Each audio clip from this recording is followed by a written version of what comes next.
Now let's turn our attention to a tale from ancient Israel, a story that unfolds in the wilderness during one of the most turbulent periods in biblical history. This is not a story of armies clashing or kingdoms falling. Instead, it is something far more profound.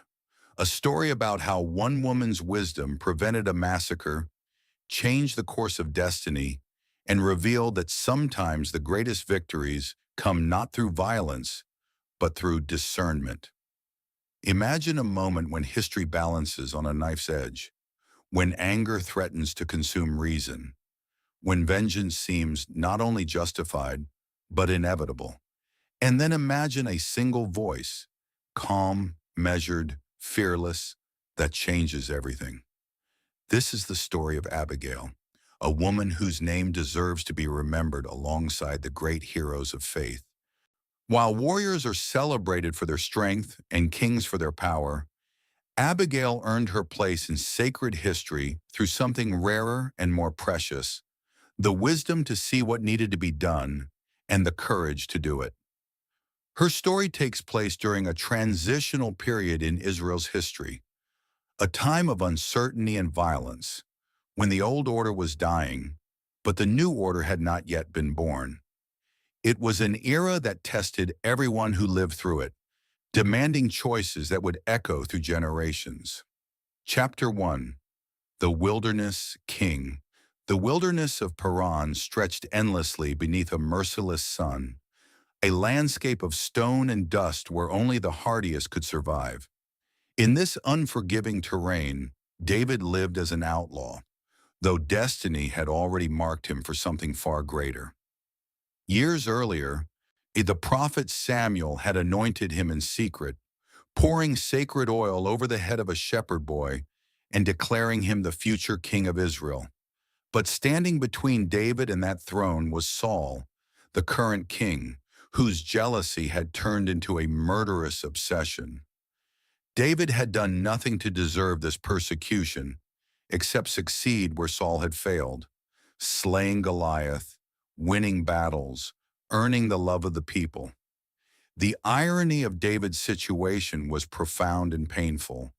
He had been chosen by God, anointed by God's prophet, promised a kingdom and a dynasty.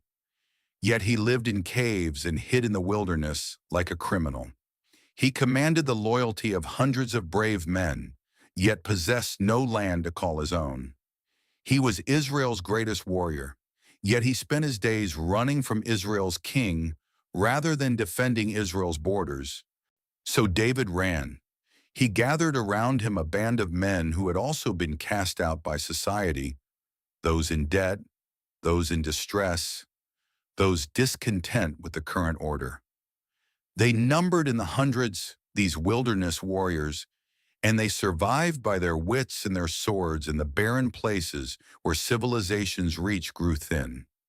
These were not simple bandits or raiders, despite what some might have claimed.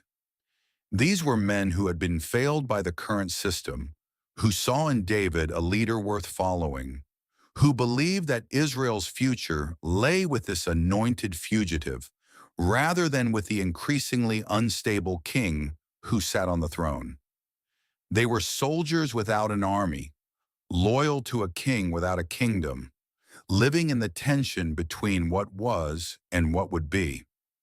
Despite his circumstances, David maintained a code of honor that set him apart from common bandits. When he and his men encountered shepherds tending flocks in the wilderness, they did not rob them. Instead, they protected them from raiders and wild animals, forming a living wall around the vulnerable. They asked nothing in return, operating on the ancient principle that hospitality and mutual aid were sacred bonds, especially in harsh lands where survival often depended on the kindness of strangers. This protection was not merely about being kind or maintaining good public relations, though those factors certainly played a role. It was about David's understanding of leadership and justice. He knew that how he acted in these wilderness years would shape what kind of king he would become. He knew that God was watching, that his character was being tested and refined. He knew that the men who followed him were learning from his example, absorbing his values, becoming the kind of soldiers and leaders who would help him build a kingdom when the time came. The days in the wilderness were long and uncertain. David knew he was destined to be king, yet he lived as a fugitive. He had been chosen by God, yet he hid in caves. He commanded hundreds of loyal men, yet possessed no kingdom. This contradiction defined his existence: anointed but uncrowned, powerful but powerless, righteous but hunted. In these years of waiting, David learned patience. He learned to trust in divine timing rather than his own ambition. Twice he had opportunities to kill Saul and seize the throne by force, and twice he refused. Unwilling to raise his hand against the Lord's anointed, even though that same anointed king sought his destruction, David would not force God's hand. He would not take by violence what had been promised to him through providence.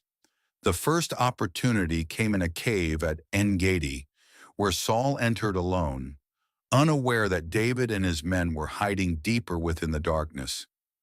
David's men whispered that God had delivered Saul into their hands, that this was the moment they had been waiting for.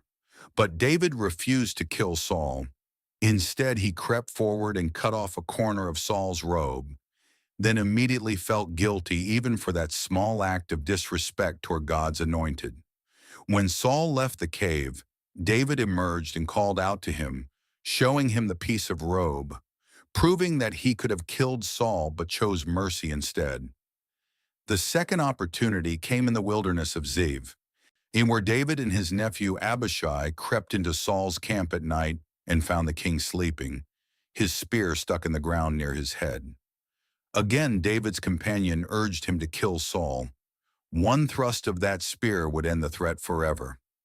Again, David refused, taking only the spear and a water jug as proof of their visit, leaving Saul alive despite the danger he represented. These incidents revealed David's character. He would not compromise his principles, even when doing so would have solved all his problems. He would not sin to escape persecution. He would not take by violence what God had promised to give him through providence. This restraint was not weakness, but strength. The strength of a man who trusted God enough to wait, even when waiting was agonizing. But patience, as anyone who has practiced it knows, it can be worn thin by hardship. And in the wilderness, hardship was the only constant companion. The sun beat down mercilessly during the day. The cold crept in at night. Water was scarce. Food was uncertain. Danger lurked constantly, not just from Saul's pursuing army, but from wild animals and hostile tribes that inhabited the desert places. David and his men existed in a state of perpetual alertness, never fully resting, always watching the horizon for signs of threat. They moved frequently, never staying in one place long enough to be tracked and cornered. They relied on the hospitality of those who supported David's cause. But such supporters were increasingly reluctant to help openly, fearing Saul's reprisal. In this context of constant stress and uncertainty, maintaining discipline and morale became a daily challenge. Men who were hungry and tired could become dangerous and unpredictable. Men who felt dishonored could demand satisfaction. Men who had given up everything to follow a fugitive king needed to believe that their sacrifice meant something, that the promises would eventually be fulfilled. David understood all of this. He understood that leadership in the wilderness required not just military skill, but emotional intelligence, not just strategic thinking, but moral clarity. His men needed to see that their cause was just, that their leader was worthy, that their suffering had purpose. This is why the insult from Nabal cut so deeply. It wasn't just a personal affront to David. It was an attack on the entire enterprise, a public declaration that David and his men were worthless, that their protection meant nothing, that they deserved no respect or consideration. For men living on the edge of survival, maintaining their honor was not a luxury, but a necessity. Without honor, they were just bandits. With honor, they were a kingdom waiting to be born. Chapter 2. The Wealthy Fool. Not far from where David and his men made their camp, in the fertile regions where the wilderness gave way to cultivated land, there lived a man named Nabal. His name meant fool, and seldom has a name been more prophetically appropriate. Whether his parents named him this at birth, recognizing something in his infant character, or whether it was a name he acquired later in life due to his behavior, the text does not say. But by the time we meet him in this story, the name fits perfectly. Nabal was a fool, not in the sense of lacking intelligence. He had successfully managed substantial business operations and accumulated significant wealth, but in the deeper biblical sense of moral and spiritual folly.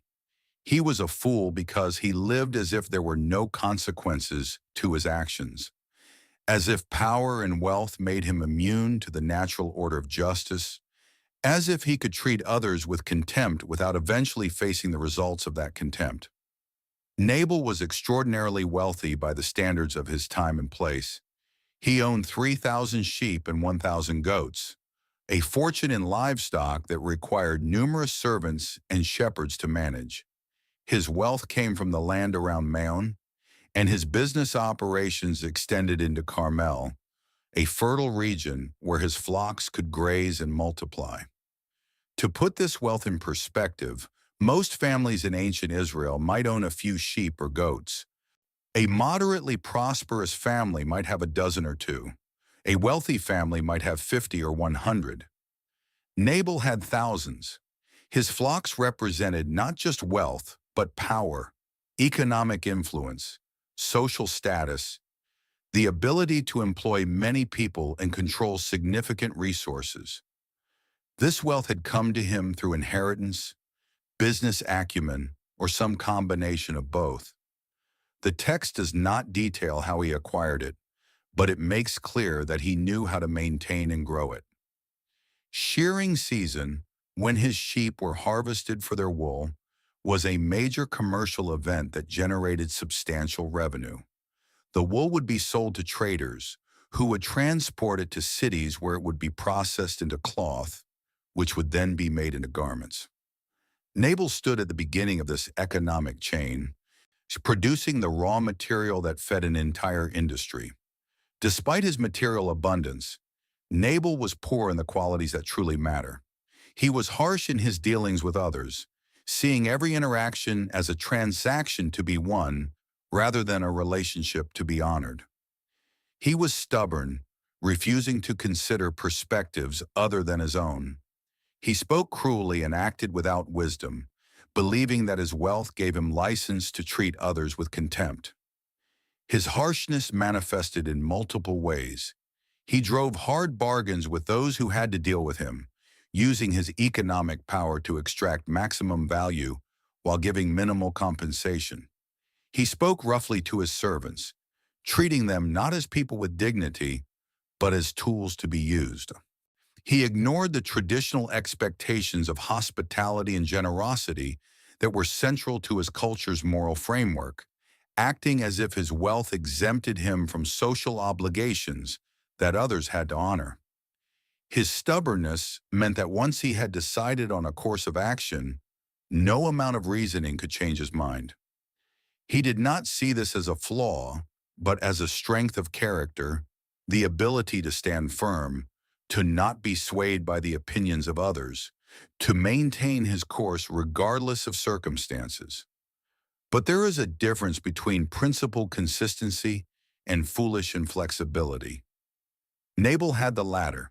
He could not distinguish between standing firm on important matters and simply being too proud to admit he might be wrong. His household suffered under his character. Servants spoke of him in whispers. Be careful not to draw his attention or provoke his anger. Those who worked his fields and tended his flocks did so out of necessity, not loyalty. They feared him, but they did not respect him.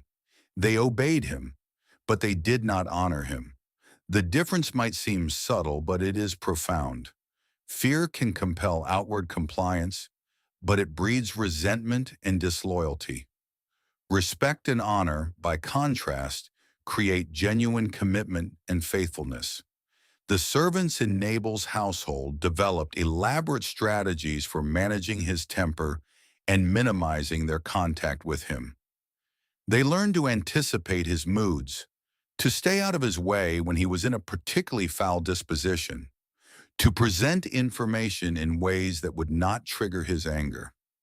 It was an exhausting way to live, always walking on eggshells, always calculating how to avoid the next explosion. Nabal inspired fear, perhaps, but never respect. Obedience, certainly, but never devotion. When his servants spoke of him among themselves, it was with resignation and barely concealed contempt. They stayed because they needed employment, because their families depended on the wages he paid, because leaving would mean starting over somewhere else with no guarantee of finding better circumstances. But they felt no particular loyalty. They served Nabal, but they did not serve him willingly. In the same household lived Nabal's wife, Abigail. The contrast between husband and wife could not have been more striking. Where Nabal was foolish, Abigail was wise. Where he was harsh, she was kind. Where he acted impulsively, she thought carefully. Scripture describes her as intelligent and beautiful, but these surface qualities barely hinted at the depth of her character. Abigail possessed what the ancient Hebrews called chokmah, wisdom that goes beyond mere knowledge to encompass understanding, discernment, and the ability to act rightly in complex situations. She saw not just what was, but what could be. She understood not just facts, but consequences. She could read situations with remarkable accuracy, perceiving the dynamics at play, the motivations of the people involved, and the likely outcomes of various courses of action. This kind of wisdom is different from intelligence, though the two often go together. A person can be intelligent, able to learn quickly, remember facts, and solve abstract problems, without being wise. Wisdom requires not just mental capacity, but emotional maturity, moral clarity, and what we might call situational awareness. It requires seeing the world as it truly is, rather than as we wish it to be, and then acting appropriately based on that clear vision. Abigail also possessed tremendous emotional intelligence. She could read people, understanding not just what they said, but what they meant, not just what they claimed to feel, but what they actually felt. This ability made her effective in managing difficult situations and navigating complex social dynamics. She knew when to speak and when to remain silent, when to act boldly and when to exercise patience, when to be direct and when to be diplomatic. In a household ruled by folly, she maintained an island of reason, and the servants knew they could come to her when problems arose that required genuine wisdom rather than Nabal's typical bluster and cruelty. She quietly smoothed over many situations that her husband's foolishness created, maintaining relationships with neighbors and business partners that Nabal would have destroyed through his harsh dealings. She was, in many ways, the real force holding the household together, even though her husband held the official authority. How she came to be married to such a man, we can only speculate. Perhaps it was an arranged marriage, as was common in that culture. Perhaps her family needed the economic alliance that marriage to a wealthy man provided. Perhaps Nabal had once been different, his character corroded over time by unchecked wealth and power, the way copper turns green with oxidation.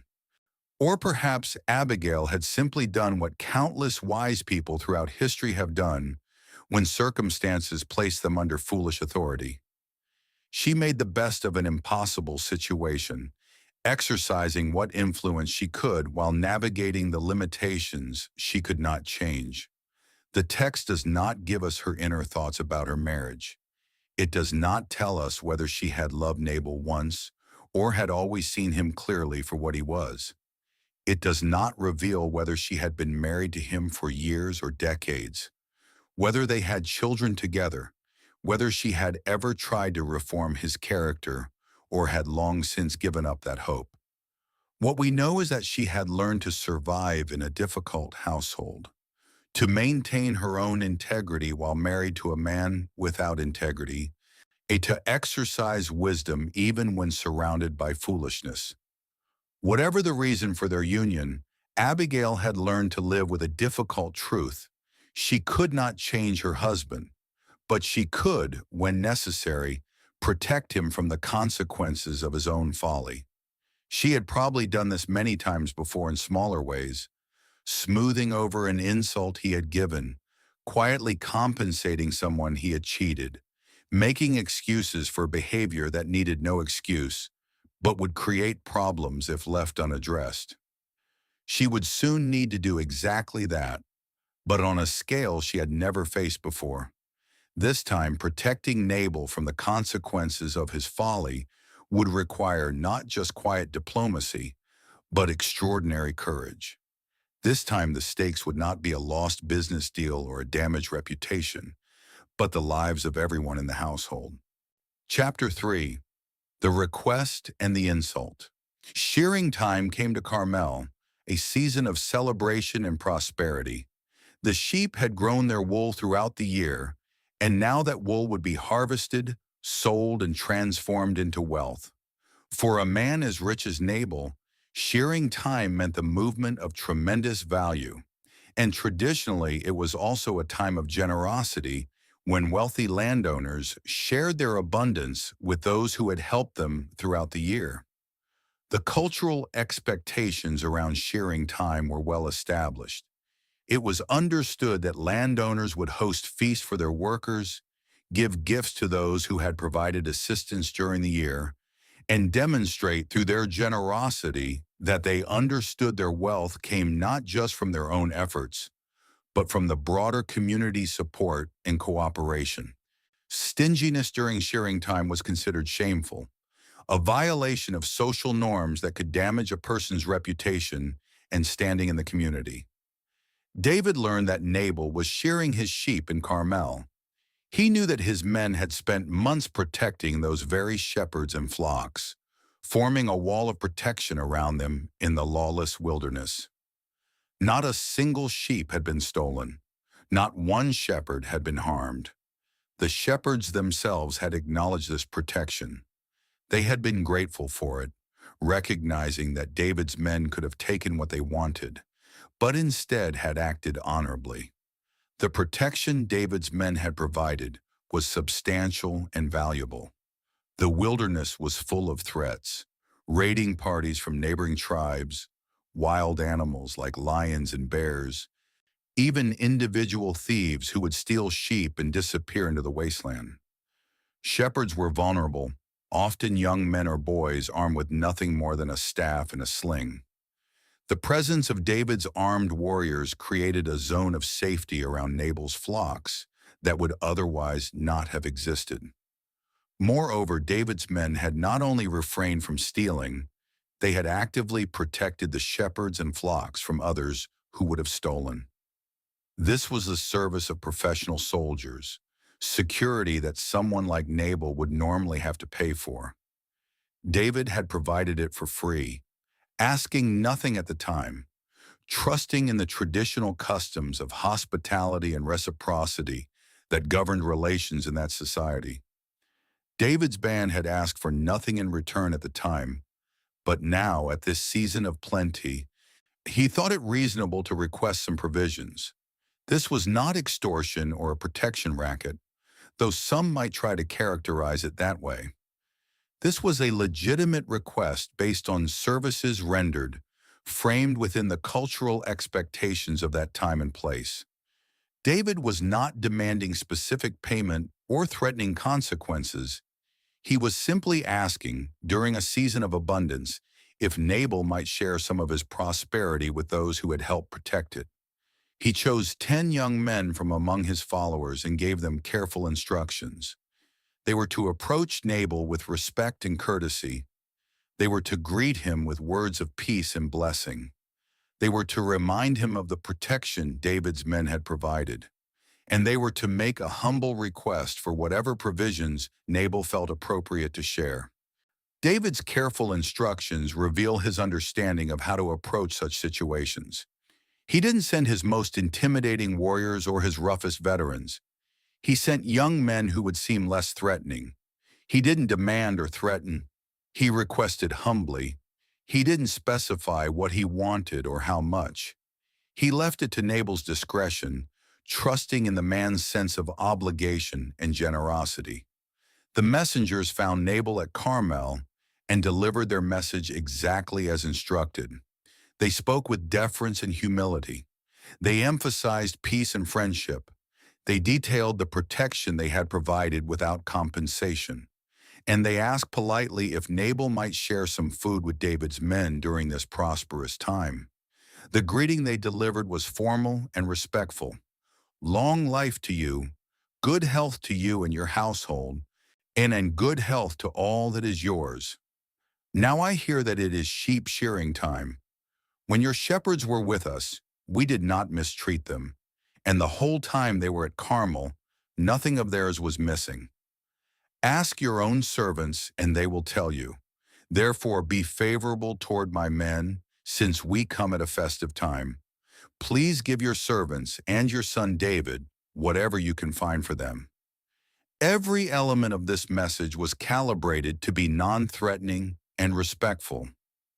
The blessing at the beginning, the acknowledgement that this was a festive time, the invitation to verify their claims with his own servants, the humble request for whatever he could spare, the reference to David as Nabal's son, a term of respect indicating David's willingness to position himself as Nabal's inferior in this exchange. Nothing in the message could reasonably be interpreted as threatening or disrespectful. Nabal's response revealed the full extent of his character, his foolishness, his contempt for those he considered beneath him. "Who is David?" he sneered. "Who is the son of Jesse? Many servants are breaking away from their masters these days. Why should I take my bread and water and the meat I've slaughtered for my shearers and give it to men coming from who knows where?" The insult was carefully constructed and deliberately offensive. Every phrase was chosen to wound, to diminish, to express contempt. Who is David? This opening question pretended ignorance of one of the most famous men in Israel. David had killed Goliath in front of 2 armies. He had led successful military campaigns. He had been celebrated in songs sung throughout the nation. Everyone knew who David was. Nabal's pretense of not knowing was a calculated insult, suggesting that David was so insignificant as to be beneath notice. Who is this son of Jesse? By reducing David to son of Jesse, Nabal stripped him of any titles or honors, any recognition of his accomplishments. He wasn't the warrior who killed Goliath. He wasn't the commander who routed the Philistines. He was just Jesse's boy, a nobody from nowhere, presumably someone of no importance or standing. Many servants are breaking away from their masters these days. This comparison was particularly venomous. Nabal was explicitly comparing David and his men to runaway slaves, to criminals who had fled their legal obligations, to rebels without legitimate cause. He was saying that David was not a warrior or a leader, but an outlaw, a troublemaker, someone who had abandoned his proper place in society and now lived outside the bounds of law and decency. Why should I take my bread and water and the meat I've slaughtered for my shearers and give it to men coming from who knows where? This final section doubled down on the insult by calling his provisions my bread, my water, my meat, emphasizing possession, emphasizing ownership. Nabal made clear that he felt no obligation to share anything with anyone. The phrase "men coming from who knows where" suggested that David's men were not just strangers, but potentially dangerous drifters, people of unknown origin and probably criminal character. The entire response violated every norm of hospitality, generosity, and basic human decency that governed that culture. Even if Nabal had wanted to refuse the request, there were polite ways to do so. He could have claimed he had already distributed all his excess provisions. He could have offered a token amount as a gesture of goodwill. He could have explained that times were hard and he needed to be careful with his resources. Any of these responses would have been socially acceptable, maintaining face for both parties. Instead, Nabal chose the most offensive possible response. He didn't just refuse help. He mocked and insulted the men who had provided him protection. He didn't just say no. He impugned their character, questioned their legitimacy, and treated them with open contempt.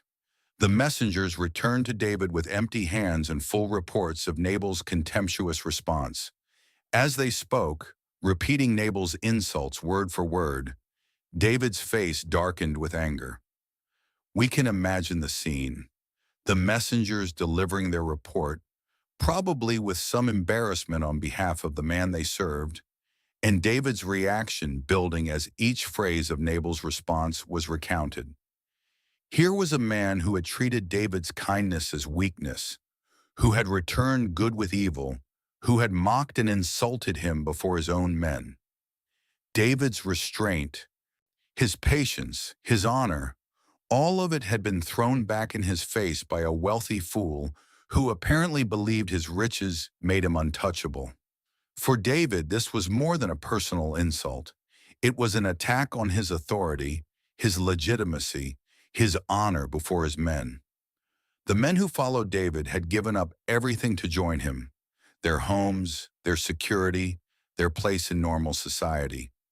They followed him because they believed in him, because they thought he was destined for greatness, because they trusted his leadership. If David allowed himself and his men to be insulted with impunity, if he let some wealthy landowner treat them with contempt without consequences, how long before his authority eroded? How long before his men started to doubt whether following him had been the right choice? David's response was immediate and decisive. "Each of you strap on your sword," he commanded his men.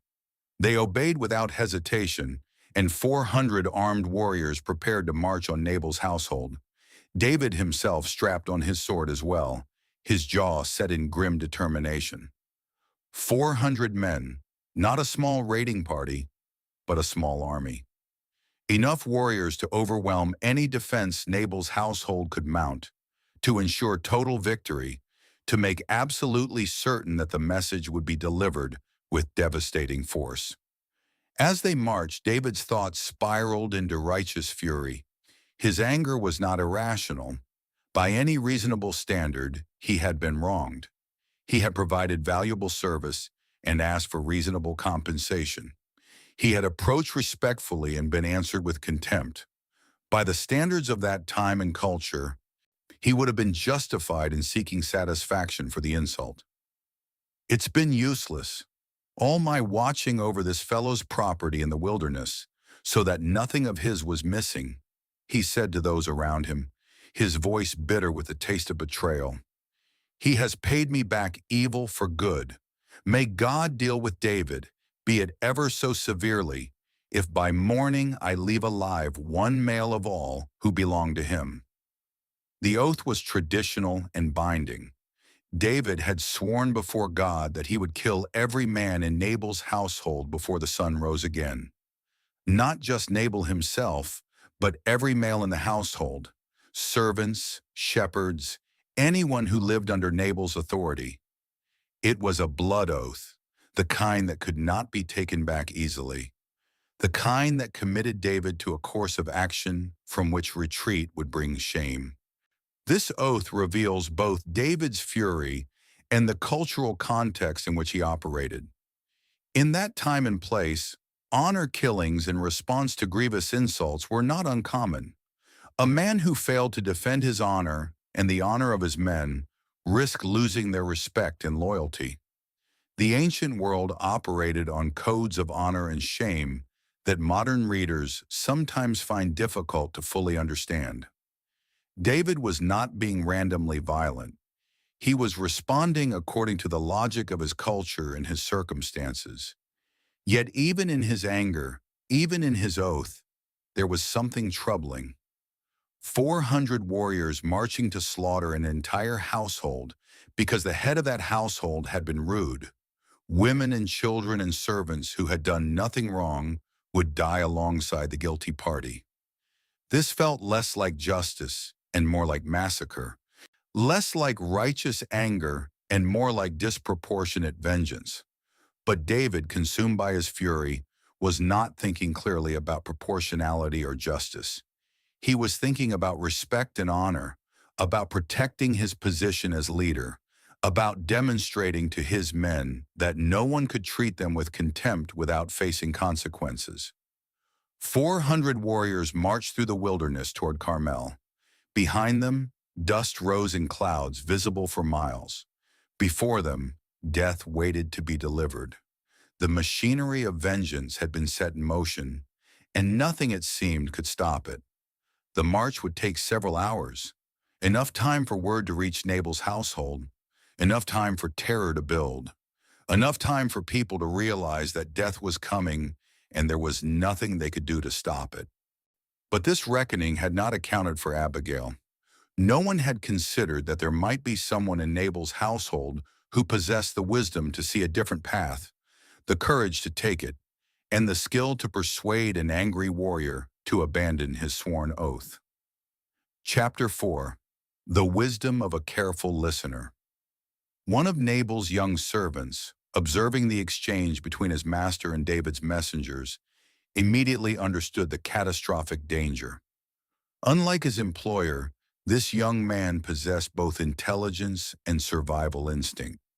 He didn't waste time trying to convince Nabal to change his mind. He knew that would be futile. Instead, he went directly to the one person in the household who might be able to do something: Abigail. And the servant's decision to approach Abigail rather than Nabal tells us something important about the household dynamics.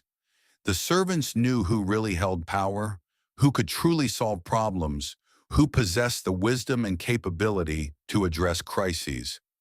It wasn't the man who held official authority.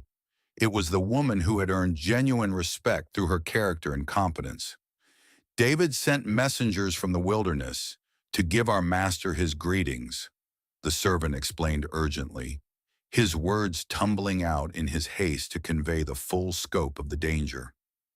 But he hurled insults at them. Yet these men were very good to us.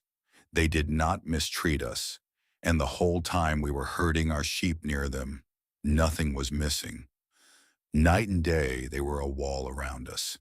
The entire time we were with them, taking care of our flocks. The servant's testimony was crucial. He confirmed that David's claims were absolutely true. The protection had been real, substantial, and valuable. He used vivid language, a wall around us night and day, to convey how complete and reliable that protection had been. He wanted Abigail to understand that David's request had been entirely reasonable, and that Nabal's refusal was not just rude, but unjust. "Now think it over and see what you can do," he continued, his voice dropping to emphasize the gravity of what came next. "Because disaster is hanging over our master and his whole household. He's such a wicked man that no one can talk to him." This final statement reveals multiple truths. First, the servant openly called his master wicked, showing that Nabal's character was recognized and condemned even by those who served him. Second, he acknowledged that talking to Nabal was impossible. The man could not be reasoned with, could not be persuaded, could not be made to see sense. Third, and most importantly, he made clear that the coming disaster would affect everyone, not just Nabal. Innocent people, servants, shepherds, women, children, would all die because of one man's foolish pride. The servant's message contained several crucial elements. First, he confirmed the truth of David's claims. The protection had been real and valuable. Second, he acknowledged his master's character. Nabal was indeed a fool who would not listen to reason. Third, he recognized the danger. Disaster was coming for the entire household, not just for Nabal himself. Fourth, he understood that disaster could be prevented if someone acted wisely and quickly. And fifth, by coming to Abigail, he implicitly acknowledged that she was the only person capable of addressing this crisis. Abigail listened carefully to every word. While others might have panicked or despaired at the news, her mind immediately began calculating options and strategies. She knew David's reputation.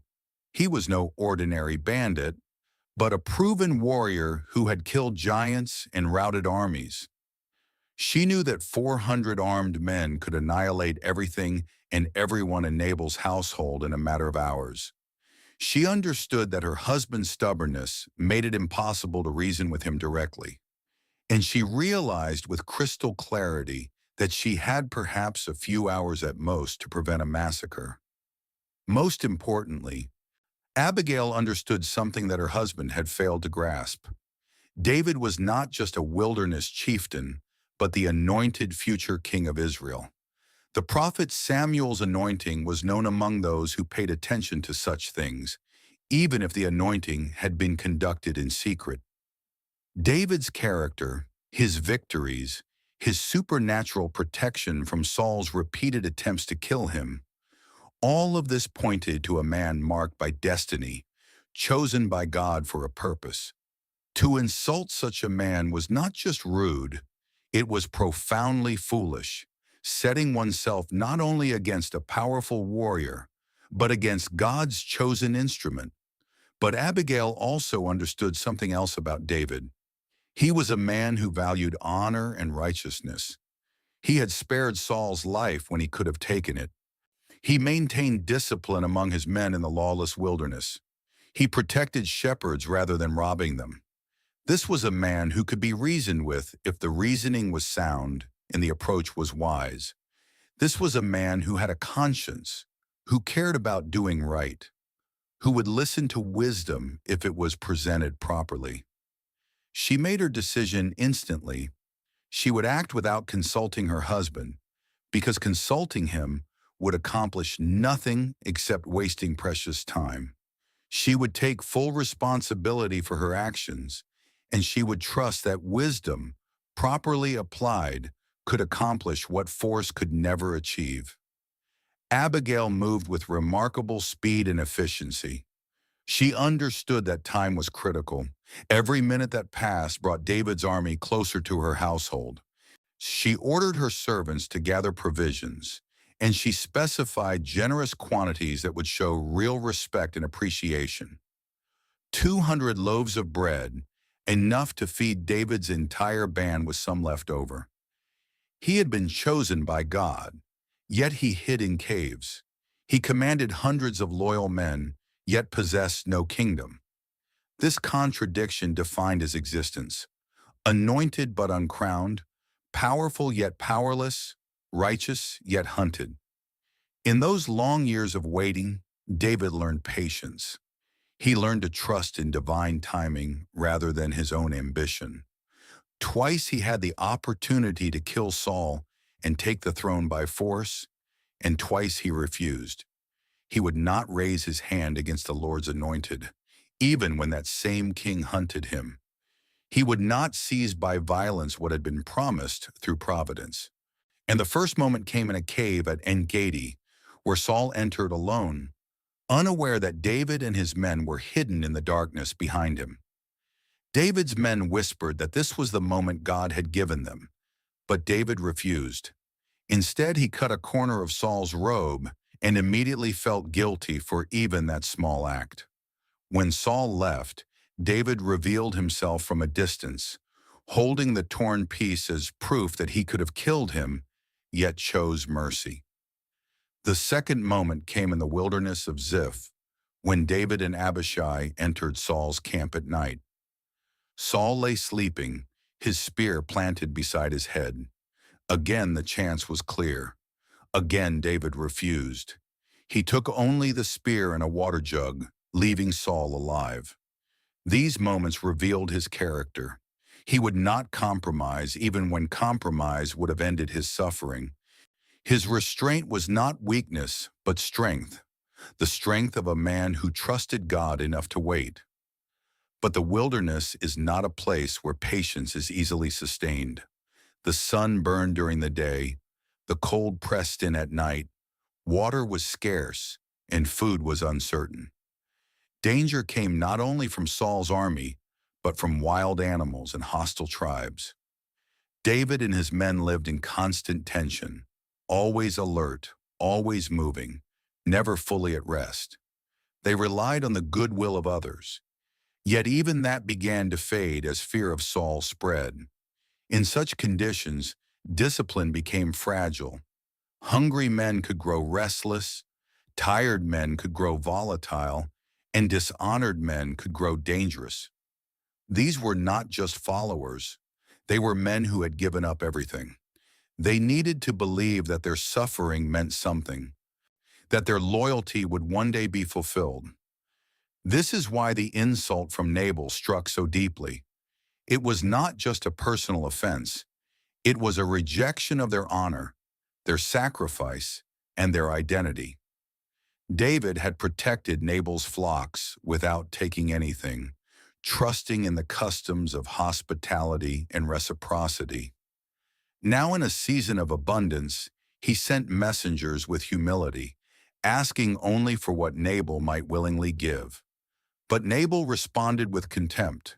He mocked David, dismissed him as a nobody, compared him to a runaway servant, and refused not only to give, but to acknowledge. It was not merely a refusal, it was humiliation. When the messengers returned and repeated those words, David's anger rose quickly.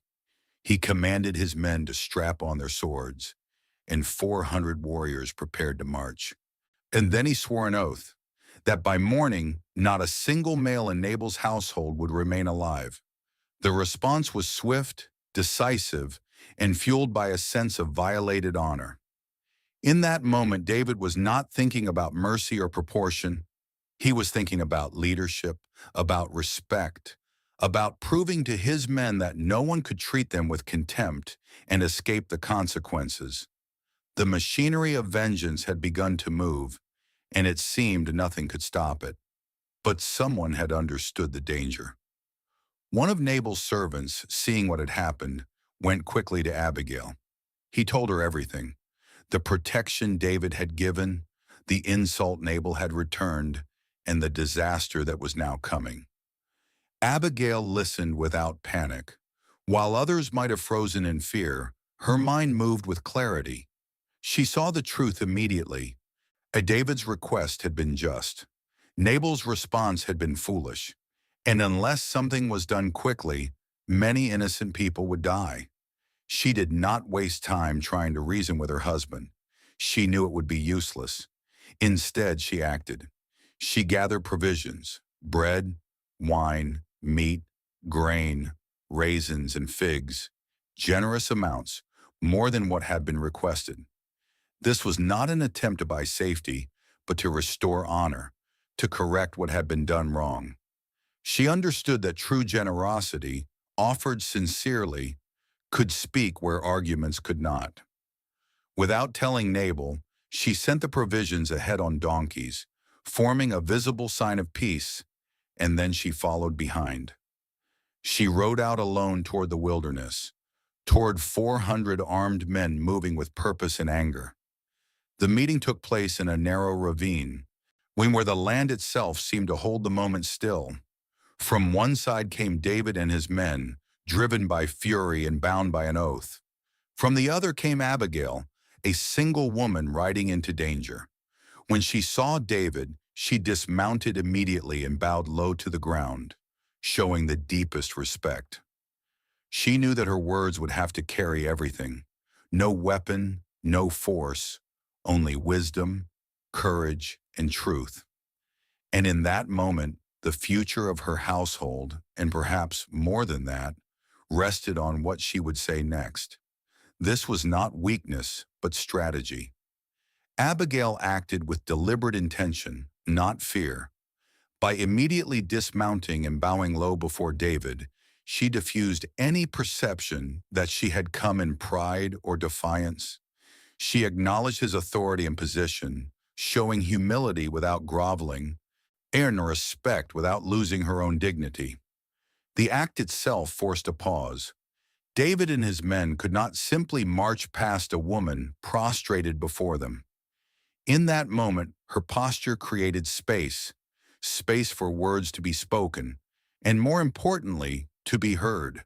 Then she spoke, and in speaking she revealed why wisdom has always been considered one of the highest gifts, why Solomon would later ask God for wisdom above all else, why the book of Proverbs speaks of wisdom as more valuable than gold or silver or any earthly treasure. Her voice was steady, clear, controlled despite the danger surrounding her. "Pardon your servant, my lord, and let me speak to you. Hear what your servant has to say." Even in these opening words, the structure was intentional. She asked permission to speak, honoring David's authority, even though he held no formal authority over her. She referred to herself repeatedly as your servant, positioning herself not as an opponent, but as someone under his care. This was not self-humiliation. It was strategic alignment. By placing herself under his protection, she appealed to his responsibility as a leader.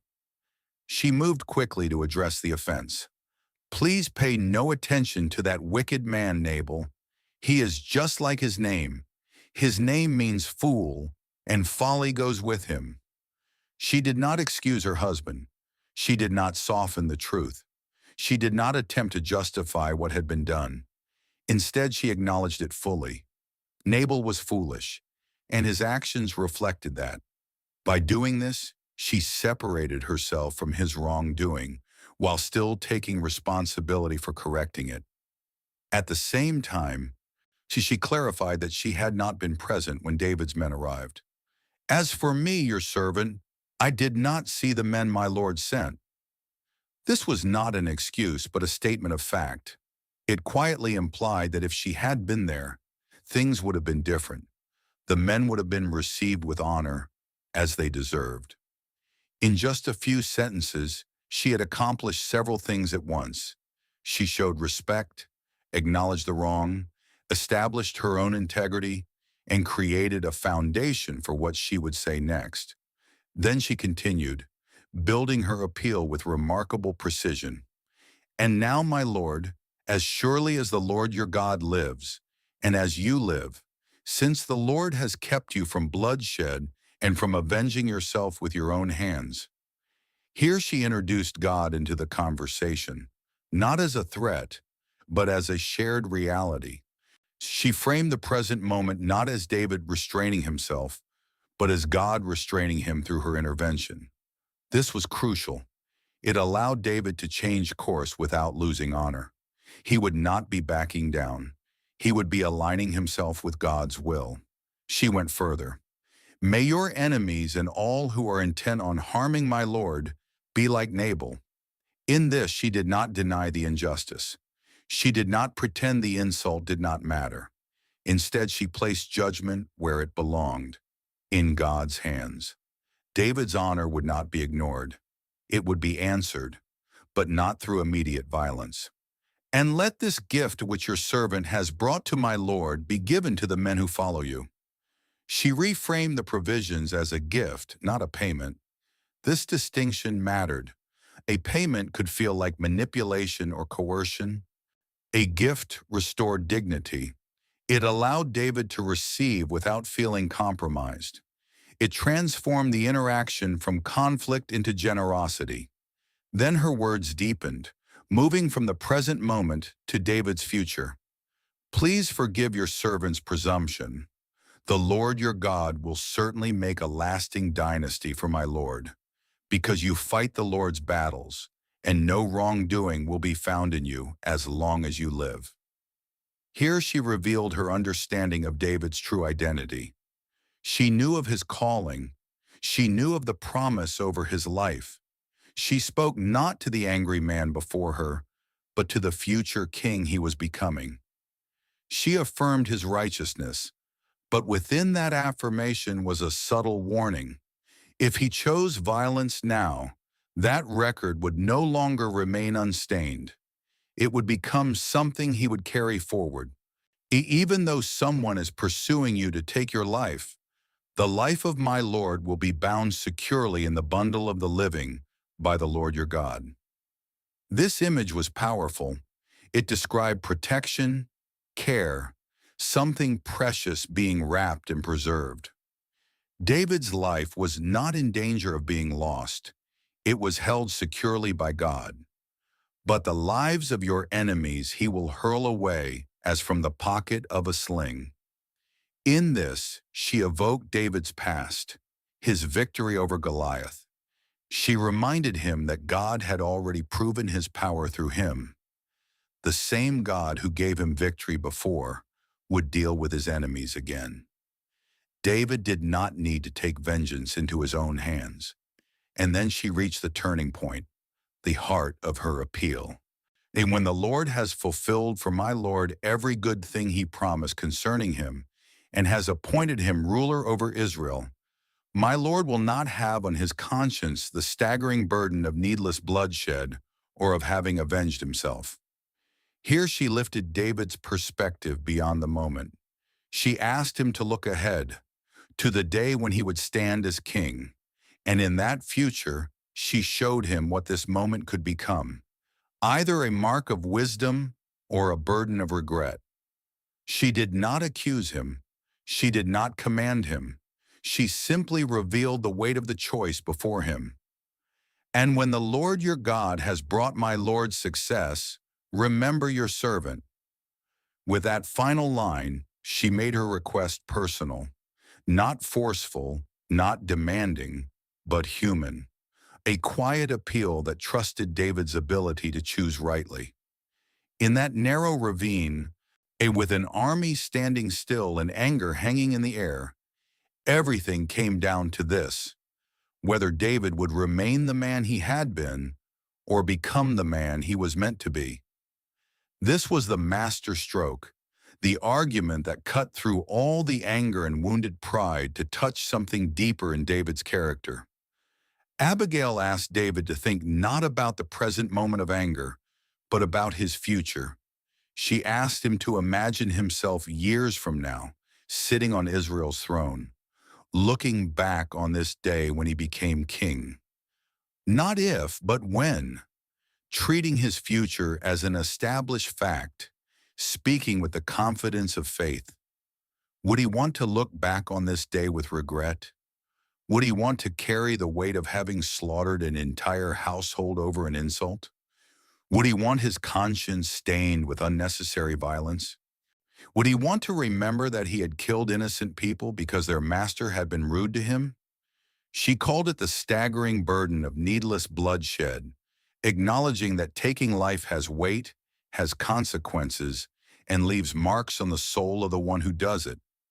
Even justified killing carries weight, but needless killing, disproportionate killing, killing driven by anger rather than justice, that kind of bloodshed becomes a burden that never fully lifts, a stain that never quite washes clean.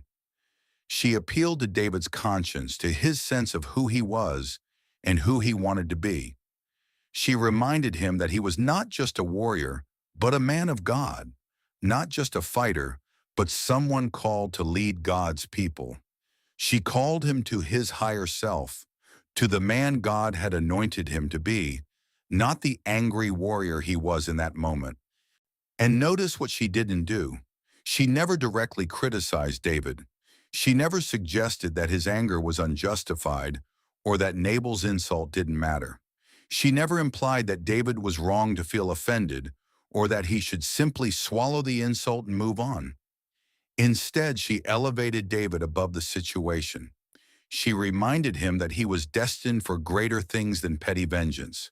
She showed him a path forward that would preserve his honor without requiring violence. Her final request, "Remember your servant," was both humble and wise. She wasn't demanding reward or recognition. She was simply asking David to remember that she had helped him avoid a terrible mistake. And the phrase carried an implied promise. When David became king, when he held power and authority, she trusted that he would remember this day and the woman who had shown him wisdom. Throughout her speech, which probably lasted only a few minutes but contained the distilled wisdom of a lifetime, Abigail demonstrated mastery of persuasive communication. She showed respect while speaking boldly. She acknowledged legitimate grievances while pointing toward better responses. She appealed to self-interest while grounding everything in spiritual truth. She offered practical solutions while addressing deeper principles. Most importantly, she spoke as someone who believed in David, who saw not just who he was in that moment, but who he was meant to become. She spoke as someone who understood that great leaders sometimes need to be reminded of their greatness, that angry men sometimes need to be shown a path away from their anger, that pride sometimes needs to be given a way to back down without losing face. Chapter 6. When Wisdom Dissolves Fury. David stood silent as Abigail spoke, listening to every word. The men around him watched, probably with some surprise, wondering how their commander would respond to this unexpected intervention. They had been marching toward violence, committed to an oath, convinced of the righteousness of their cause. Now here was this woman speaking words that challenged everything they had been thinking, offering a perspective they hadn't considered. The moment stretched, balanced between violence and peace, between the momentum of anger and the pull of wisdom. David's next words would determine whether 400 warriors would turn back or continue forward, whether an entire household would live or die. Then David spoke, and in his words, and everyone present heard the sound of anger transforming into something else entirely, not disappearing, but being redirected, being elevated, being refined into something better than blind rage. Praise be to the Lord, the God of Israel, who has sent you today to meet me, David said, his voice carrying a note of wonder, as if he was only now fully recognizing how close he had come to disaster. May you be blessed for your good judgment and for keeping me from bloodshed this day, and from avenging myself with my own hands. Otherwise, as surely as the Lord, the God of Israel lives, who has kept me from harming you, if you had not come quickly to meet me, not one male belonging to Nabal would have been left alive by daybreak. These words revealed several truths about David's character and about what had just happened. First, David recognized divine intervention. God had sent Abigail to stop him. This wasn't just a lucky accident or a clever woman taking initiative. This was providence, divine orchestration, God actively working to prevent David from making a terrible mistake. Second, he acknowledged that Abigail had saved him from bloodshed, not saved Nabal, as we might expect him to say, but saved David himself. He understood that he was the one who needed saving, that he was the one about to commit an act he would regret.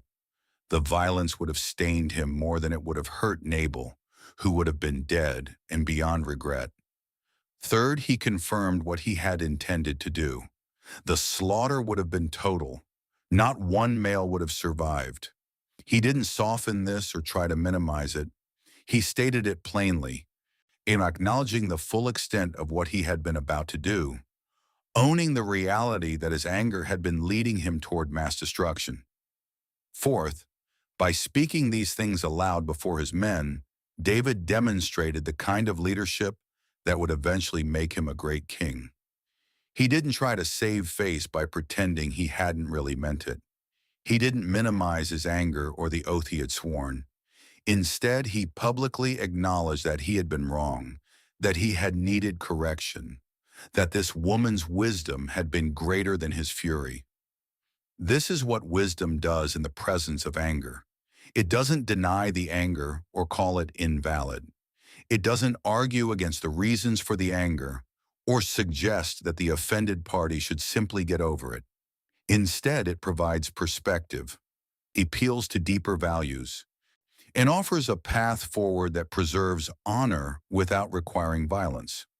Wisdom acknowledges that anger can be righteous while still recognizing that righteous anger can lead to unrighteous actions. It creates space for people to change course without losing face, to redirect their energy toward better ends without denying the legitimacy of their feelings. David accepted the provisions Abigail had brought, a visible sign that he was accepting her entire message, not just taking the food while continuing with his original plan. "Go home in peace," he told her, his voice now calm, the fury drained away. "I have heard your words and granted your request." Those simple words contained multitudes. David acknowledged that he had truly heard her, not just listened to the sound she made, but understood the wisdom she was offering. He had heard her with his mind and his heart, had allowed her words to penetrate past his anger to touch something deeper in his character, and he granted her request, which was nothing less than the lives of everyone in her household. 400 warriors who had sworn to kill every male in Nabal's house would now return to their camps without having shed any blood. Servants who would have died for their master's folly would live. Shepherds who had done nothing wrong would continue tending their flocks. An entire household was saved because one woman had the wisdom to act and the courage to speak. With those words, the crisis ended. The immediate danger passed. 400 warriors who had been marching toward violence turned around and headed back to their wilderness camps. The machinery of vengeance, once set in motion, it had been stopped by the intervention of wisdom. The men began to disperse, probably with mixed feelings. Some might have felt relief. Killing an entire household isn't something most people want to do, even when they're angry. Some might have felt disappointment. They had worked themselves up for violence and now had to let that energy dissipate without release. Some might have felt admiration for David, seeing in his willingness to change course evidence of the kind of wisdom that makes good leaders. Some might have gained new respect for the power of well-spoken words to change outcomes that seemed inevitable. Abigail had accomplished the impossible. With no weapons except words, with no authority except her own moral clarity, with no power except the power of truth spoken well, she had prevented a tragedy. She had saved her household from death. She had protected David from a decision he would have regretted for the rest of his life. And she demonstrated that the right words, spoken at the right time in the right way, can accomplish what armies cannot. As she prepared to return to her household, Abigail must have felt a complex mixture of emotions: relief that the immediate danger had passed, exhaustion from the intensity of what she had just experienced, perhaps some trepidation about what she would face when she returned home, and her husband learned what she had done, but also surely a deep satisfaction in knowing that she had done the right thing, that she had acted according to wisdom and conscience, that she had saved innocent lives through her courage and skill. The sun was likely getting lower in the sky by now, in the shadows in the ravine lengthening. Abigail mounted her donkey and began the journey home, back to a household that had no idea how close it had come to annihilation. Back to her husband, who was probably still celebrating his shearing feast without any awareness of the disaster that had been averted. She rode home carrying the quiet knowledge that she had changed history, though she probably didn't think of it in such grand terms. She had simply done what needed to be done, what her wisdom told her was right, what her conscience demanded. She had demonstrated that one person, acting with courage and wisdom at the right moment, can change outcomes that seem inevitable, can redirect the course of events, can prevent tragedies that others believed unstoppable. Chapter 7. The Fate of Folly. Abigail returned to her home in Carmel as evening settled over the land. The dust of David's departing army had long since settled behind her. The crisis had passed, but she now faced a different challenge, dealing with her husband in the aftermath of what she had done. She found Nabal hosting a feast, and the description Scripture provides is revealing, a feast like that of a king. This detail tells us much about Nabal's character and self-perception. He wasn't content with a normal celebration. He had to display his wealth, to demonstrate his status, to make sure everyone understood just how rich and important he was. He was drunk, celebrating his prosperity and his shearing season, completely unaware that his household had come within hours of destruction. While Abigail had been racing to intercept David's army, while servants had been loading donkeys with provisions in desperate haste, while 400 armed men had been marching toward them with swords drawn and death in their eyes, Nabal had been drinking wine and congratulating himself. The scene would almost be comical if it were not so tragic. A man utterly oblivious to the danger he had created through his own foolishness, celebrating in ignorance while others saved him from the consequences of his actions. He had no idea that every person at his feast owed their life to his wife's wisdom and courage. He had no idea how close he had come to losing everything through his stubborn pride. Abigail said nothing to him that night. There was no point in trying to reason with a drunk man, especially one as foolish as Nabal, even when sober. She had learned through long experience that some conversations are futile and some moments are wrong for truth-telling. Wisdom includes knowing when to speak and when to wait. So she waited through the night, through his drunken revelry, waiting for morning when sobriety might make understanding possible. We can imagine her during those hours, exhausted from her journey and from the emotional intensity of her encounter with David, yet unable to rest, knowing that she still had to face her husband, still had to tell him what she had done, still had to deal with the consequences. When morning came and Nabal had sobered up, his head likely aching from the excess of the night before, Abigail told him everything. She did not soften the truth or minimize the danger. She explained about David's messengers and his own contemptuous response. She described the 400 armed men who had been marching toward their home with sworn intent to kill every male in the household. She detailed her intervention, the provisions she had taken without his knowledge or permission, and her meeting with David in the ravine. She made it unmistakably clear how close they had all come to death, how his foolish insult had nearly cost every one of them their lives. The news had a dramatic and immediate effect. Scripture says that Nabal's heart failed him and he became like a stone. This description suggests either a stroke or a shock so profound that he became paralyzed, unable to move or speak. Medical historians have speculated about the exact nature of his condition. Perhaps a massive stroke, perhaps a heart attack, perhaps a psychological shock so severe that it manifested physically. Whatever the mechanism, the meaning is clear. The man who had been so certain of his own importance and invulnerability, who had been celebrating with royal pretensions just hours earlier, suddenly came face to face with the consequences of his folly. The realization of how close he had come to destruction, the understanding that his own actions had nearly doomed everyone under his care, the humiliation of learning that his wife had saved him from himself, all of this came crashing down with overwhelming force. Some believe that what destroyed Nabal was not merely physical shock, but the collapse of everything he believed about himself. He had built his identity on wealth and status, on the illusion that his riches made him untouchable. Now he faced the truth, that his wealth had not protected him, that he had been entirely vulnerable, and that his survival depended not on his own strength, but on the wisdom of another, For a proud man, such a realization can be devastating beyond measure. His entire sense of self unraveled, and unlike physical wounds which can sometimes heal, a shattered identity can be fatal.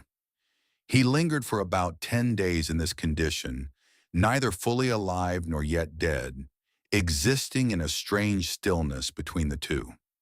We are not told what he experienced during that time, whether he was aware, whether he suffered, whether he reflected on what had happened.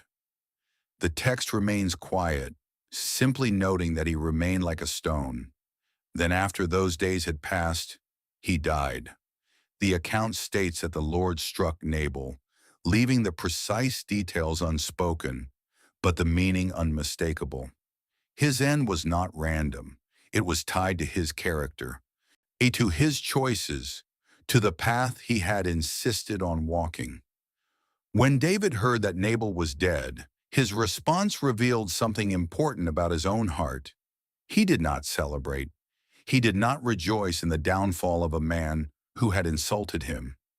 Instead, he recognized the hand of God in what had happened. He saw that justice had been carried out without his own hands being stained, that the path Abigail had shown him had not only saved innocent lives, but had also preserved his own integrity. When David heard that Nabal was dead, he did not respond with pride or satisfaction. He did not celebrate the fall of a man who had insulted him.